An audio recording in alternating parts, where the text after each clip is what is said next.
Mixed vegetable and beet cutlet.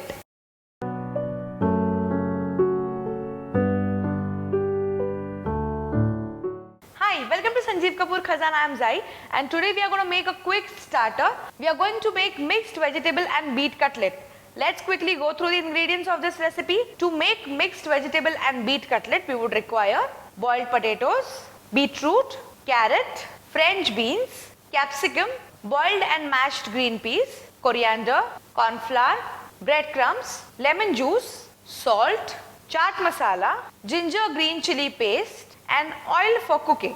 To begin with, we'll take a bowl in which we'll mix all the ingredients. Let's begin with the potatoes. These are boiled and mashed potatoes.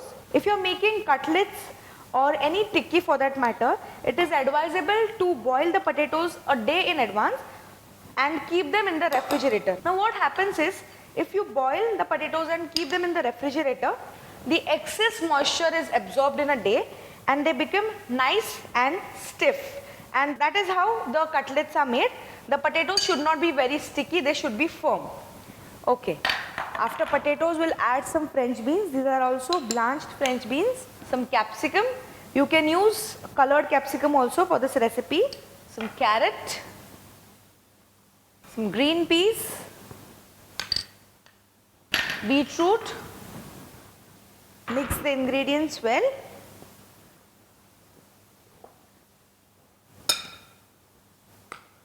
Now we'll add some dry masalas.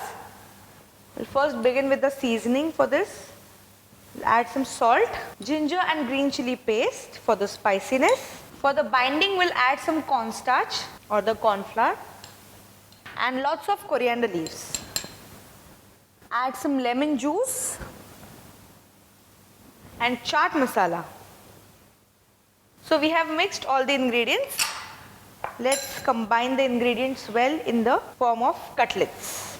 If you feel that your dough is not very firm, then you can certainly increase the quantity of the corn flour or the cornstarch. I think I'll need to add some more amount of cornstarch. So here goes some more cornstarch in the cutlet mixture. Mix it well. Okay, so the mixture is now ready. Now we'll divide this into small portions like this and we'll roll them into cutlets. Flatten this a little bit, and now what you can do is you can just roll them on the wok top so that the edges are even. See, as you can see, the edges are nice and even, and the cutlet is also not too thick.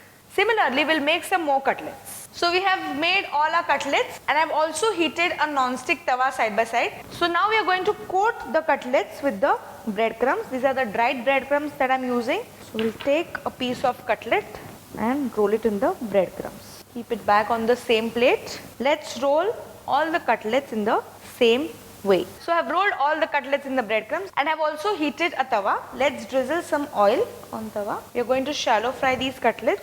You can even deep fry them. Let's place the cutlets one by one on the tawa.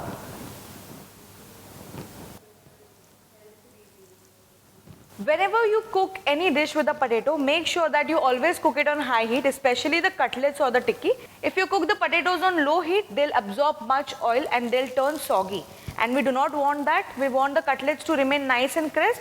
So make sure that your heat is high and your tawa is thoroughly heated before you put the cutlets for shallow fry. Now we'll cook the cutlets till the underside is done, after which we'll flip them and we'll cook the other side also. Let's check if the cutlets are cooked from one side. Just flip them. Yeah. You can see nice golden brown color on top of them. That means they are cooked from one side. We'll flip all the cutlets in the similar way. Our cutlets are shallow fried from both the sides. Let's switch off the flame and take them onto an absorbent paper so as to get rid of any excess oil. Our cutlets are now ready. Let's arrange them on a serving plate. Mixed vegetable and beet cutlet are ready. Serve them hot with chutney or tomato ketchup.